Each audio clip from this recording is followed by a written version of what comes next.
For centuries, skeptics argued that the biblical giants were a metaphor, an exaggeration, a useful invention. Then a document appeared that no theologian wrote and that no believer needed to manufacture to defend their faith. In the year 1250 before Christ, a scribe in the service of the pharaoh drafted a tactical warning for his soldiers in Canaan. He did not know that this text, 3,000 years later, would change the way the world reads the Old Testament.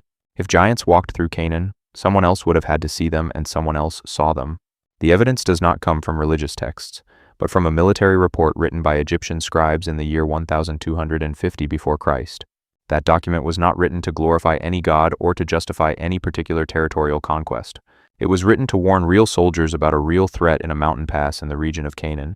The scribe describes warriors with savage faces and a stature of between 8 and 9 cubits, that is, close to 4 meters. There is no poetry in that text. There is no theology. There is a tactical evaluation of a threat that the army needed to know with precision. And that threat coincides with a disturbing precision with what the biblical texts describe in that same territory. Egypt and Israel documented giants in Canaan in the same historical period completely independently of each other. But this story does not begin in Canaan or in Egypt. It begins thousands of years earlier in a city that today is only dust. There is a line that connects the oldest Sumerian clay tablets with the warriors that terrorized Canaan. When that line becomes visible, the history of the Nephilim stops looking like a legend and acquires a completely different dimension. To understand it, it is necessary to go back to the origin of written civilization, to Mesopotamia and its first cities. In ancient Mesopotamia, more than 4,000 years ago, the Sumerians described beings they called Anunnaki. That name literally means those who came down from heaven to earth, and the texts do not treat them as abstract metaphors. They describe them as beings who ruled humans, communicated with them, and in certain cases mixed with them. In the texts of Atrahasis, a class of these beings called the Igigi rebelled against their celestial superiors in a violent way. That rebellion was not political or economic in its origin. It was carnal, because the Igigi took human women and fathered children. Those children were different from any known human being, bigger, stronger, bearers of a knowledge that humans did not possess. The pattern is structurally identical to the one described in Genesis, but narrated with a different vocabulary and in another tradition. The Watchers of the Book of Enoch descend to Mount Hermon and unite with human women against the explicit will of the divine. From that union the Nephilim are born, beings of a mixed nature who accumulate power, knowledge and a presence that paralyzes those who see them, metallurgy, astronomy and warfare techniques. The Sumerian texts and the Book of Enoch coincide in the knowledge transmitted. It is not a question of two mythologies that evolved toward the same symbols by chance or by known cross-literary influence. It is a question of two distinct traditions that seem to register the same historical phenomenon with culturally different names. And that phenomenon culminated, according to both traditions, in a global catastrophe that attempted to erase everything that had been created. The flood in the biblical tradition and in the Sumerian one was not just a natural catastrophe, it was a deliberate correction of order. However, Genesis contains a brief phrase that changes everything that the story of the universal flood seems to conclude. Genesis 6:4 declares that the Nephilim existed before the flood and also after it. Without further additional explanation in the text, that discreet and almost casual statement poses one of the most difficult questions to resolve in all known biblical exegesis. If the flood extinguished all life outside the ark, how is it possible that the Nephilim had descendants in the post-flood world? The biblical texts do not answer directly. But the Sumerian documents offer a clue that researchers have pointed out. The Sumerian king list is one of the most enigmatic historical documents that archaeology has discovered to this day. It lists the kings who ruled Mesopotamia before and after the flood with a very precise and deliberate chronological distinction. The pre-flood kings reigned for tens of thousands of years, figures that no conventional historical framework can sustain. The post-flood kings have shorter reigns, more consistent with the human timescale that history can verify. And in that list appears a name that the whole world knows, although it does not always know that it is a historically real character. Gilgamesh is not just the protagonist of a literary epic, he is a verified king who ruled Uruk around the year 2700 before Christ. The Sumerians described him as 2/3 divine and 1/3 human with stature and strength outside any normal parameter. He possessed, according to the texts, access to knowledge that came from the world before the flood. A knowledge that should have disappeared. That detail is the most significant of all. He was not simply a powerful warrior, but an active bearer of pre-flood heritage. The Babylonians, direct heirs of the Sumerian tradition, developed their history between the years 1800 and 1600 before Christ. In the Epic of Gilgamesh, he and Enkidu penetrate into a sacred forest into which human beings were forbidden to enter. There they face Humbaba, a being with a terrifying face with lines that recalled entrails. a divine guardian assigned to the place by the gods, and only the intervention of an external supernatural force could immobilize Humbaba enough for Gilgamesh to defeat him. The narrative pattern is identical to that of the biblical giants, semi-divine beings who guard territories outside human reach. And Gilgamesh, the one who defeats them, does not completely belong to the human order either. He has at least one parent of celestial origin. His existence as a semi-divine being suggests that the separation between the celestial and the human was not restored by the waters of the flood. Something persisted after the catastrophe, whether it was a lineage, a heritage, or a knowledge capable of reproducing the forbidden union, and that something emerged again centuries later in the territory that both the Egyptians and the Israelites called Canaan. Before reaching Canaan, there is another node in this network that conventional analyses systematically and strikingly overlook. The Sumerian texts place the Anunnaki in Eridu, identified by archaeologists as the oldest human city known. Eridu is not a mythical place. Excavations in southern Iraq confirm that its deepest layers date from the 6th millennium before Christ. The texts associate that place with the transmission of knowledge from the Anunnaki to the first human rulers of Mesopotamia. That knowledge, according to the Sumerian texts and the Book of Enoch alike, was the root of the problem that the flood tried to resolve. The geographical and thematic convergence between both traditions is too precise to be dismissed as a casual narrative coincidence. Two civilizations separated by centuries and by cultural borders describe the same process with the same invariant causal structure. Celestial beings descend, transmit forbidden knowledge, mix with humans, father hybrid offspring, catastrophe ensues. And in both traditions that process does not conclude with the flood, it has visible continuity in the world that emerges after the waters. That continuity is what the Egyptian texts confirm in a way that no apologetic argument could have manufactured on its own. Shortly after the flood, the Egyptians compiled a list of enemies in Canaan for strictly military purposes. In that list appears a name that caught the attention of scholars when comparing it with the biblical texts of the Book of Numbers. The name Leanak or Ienak bears a notable phonetic similarity to the Anakim of the biblical text of the Old Testament. The Anakim are the sons of Anak in Genesis and Numbers, direct descendants of the Nephilim who existed before the flood. It is not unusual for different cultures to use phonetic variations of the same name to refer to the same group or lineage in particular. What is statistically significant is that two independent civilizations document giants in the exact same territory. And that is exactly what happens when crossing the Egyptian documents with the biblical accounts of the Book of Numbers. Chapter 13. The spies sent by Moses returned from Canaan with a report that paralyzed an entire army composed of seasoned veterans. They were not inexperienced recruits, they were men forged by years of travel and survival in the most extreme desert conditions.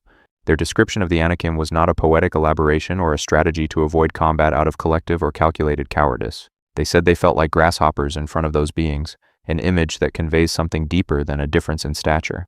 That collapse of self-efficacy in trained warriors is not explained solely by the physical advantage of a taller enemy, and that same type of response appears in the Sumerian texts when humans directly confront the Anunnaki. It also appears in the Epic of Gilgamesh, when the characters approach Humbaba in the dark interior of the forbidden and sacred forest. It is not terror before a bigger enemy, it is the disturbing experience of something that belongs to an order of reality different from the human one.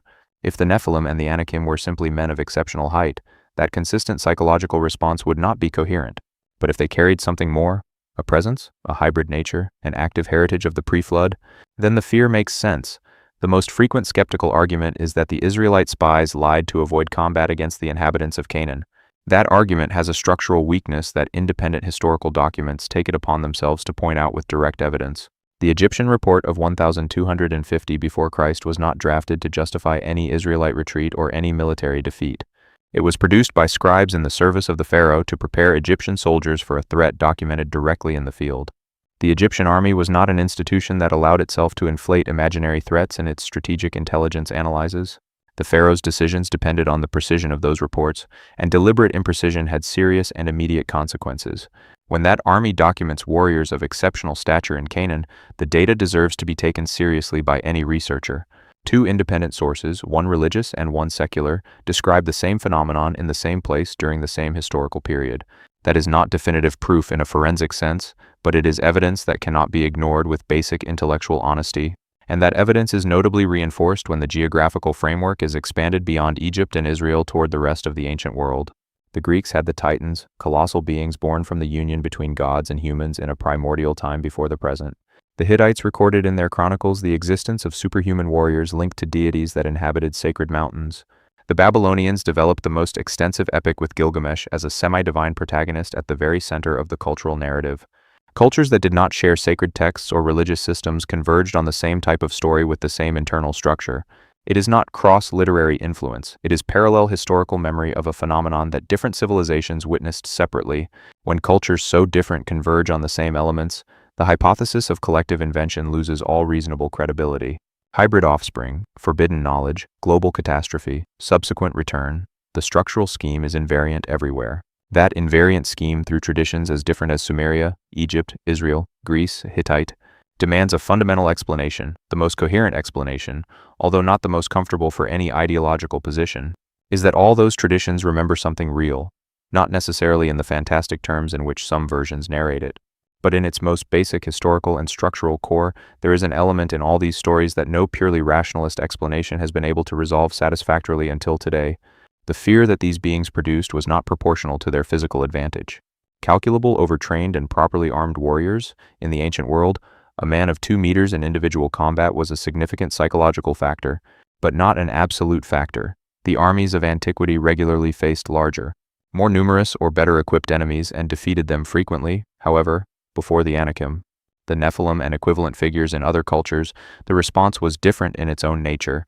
It was not an unfavorable tactical evaluation. It was the visceral recognition of something fundamentally foreign to the natural order that was known. That dimension present in all stories consistently is what differentiates these stories from ordinary war chronicles, and it is also what explains why the biblical writers did not include these stories as marginal folk curiosities. Genesis 6:14 exists as an active and deliberate warning, not as a narrative decoration or as a concession to the folklore of any era. The biblical writers knew the Epic of Gilgamesh because it circulated in written form throughout the Near East in that period. They framed their warning so that any reader of that culture would understand the specific danger being pointed out. Gilgamesh was not just a powerful king, he embodied a system of knowledge that transgressed the boundaries established by the divine, a system that promised immortality and absolute power in exchange for crossing boundaries that should not be crossed under any circumstances. That is exactly the same pattern that the Anakim represent in Canaan, centuries later with the same strategic territory as a stage. Canaan was not a neutral place, it was the point of convergence of the military, commercial and cultural roots of the known ancient world. Whoever controlled that territory controlled the flow of people, ideas and resources between Egypt, Mesopotamia, and the eastern Mediterranean. The presence of the giants in Canaan, documented by both Egyptians and Israelites, does not seem to have been geographically accidental. It was strategic in a sense that transcends conventional human geopolitics and points to something difficult to categorize with precision. And that explains why the two most documented powers of the time recorded the same phenomenon in that same central territory. Of all the stories of giants of the ancient world, the Egyptian and biblical ones are the most sober and documentarily precise. There are no dragons or fantastic cosmogonies. There are military reports, enemy lists, and land recognition chronicles in the field. That documentary sobriety is what makes them more significant for any historical analysis that claims to have real methodological rigor. The most extravagant stories come from traditions that amplified the phenomenon with successively added mythological layers. The most sober, the closest to the language of the administrative and military record, are precisely the Egyptian and biblical ones, and that sobriety makes them less susceptible to having been distorted by religious enthusiasm or by political propaganda. Now then, what does all this mean when observing the set of available evidence from an integrated historical perspective? It means that the history of the Nephilim is not an isolated phenomenon within a single particular religious tradition of the Near East. It is a central node in a network that spans entire civilizations, centuries of history, and thousands of kilometers of geographical distance. The Sumerian Anunnaki, the Watchers of Enoch, the Nephilim of Genesis, Gilgamesh of Uruk, and the Anakim of Canaan are nodes of that network. Different names in different languages for a phenomenon that the great ancient civilizations documented separately and without contact. The question that those documents leave open is not whether they existed. The sources are too consistent to deny it without argument. The real question is, what were they? What knowledge did they carry? And why did they generate that specific terror in militarily trained witnesses? The texts do not answer definitively, but they consistently point in a direction that all traditions share with each other. An order existed before the flood that was deliberately interrupted, and part of that order returned when the waters receded. That return took different forms: the semi-divine king in Sumeria, the giant clan in Canaan, the colossal warrior in the Greek tradition. But in all cases, the structure is the same. Something that should not be present in the human world manifested itself in it again. And that manifestation was documented not only by believers, but by the officers of the most powerful army of all known antiquity. That return is what the Egyptian report of 1250 before Christ documents, without intending to. in the cold language of military intelligence, and it is what Genesis warns in a single phrase, which read with all this background evidence no longer seems so enigmatic or isolated. The line that connects Eridu with Mount Hermon, with Uruk, with Hebron, and with the pass of the Egyptian report is historically coherent. It is not a geographical line, but one of transmission of something that the waters of the flood did not manage to extinguish definitively and completely. What that line transmitted exactly, and if it is still active in the current world, it is a question that the texts do not completely close. Among all those cases, Og, king of Bashan, deserves special attention because of the specificity of the biblical detail. The text describes his iron bed with precise measurements, 9 cubits long and 4 wide, a figure that is not decorative. Those dimensions have no narrative sense in a religious text, unless they were based on something physically verifiable. King Og appears in the book of Deuteronomy as one of the last survivors of the Rephaim, another post-flood giant clan. The Rephaim are mentioned in several books of the Old Testament as a distinct group from the Anakim, but of a similar nature. Their presence in Bashan, east of the Jordan River, expands the geographical map of the giants beyond the central territory of Canaan. And that expanded geographical map coincides once again with the areas of influence documented in the Egyptian military records. The Greeks, for their part, developed a version of this same story that spread for centuries in the Mediterranean culture. The Titans were colossal beings of divine origin who ruled the world before being defeated and confined under the earth.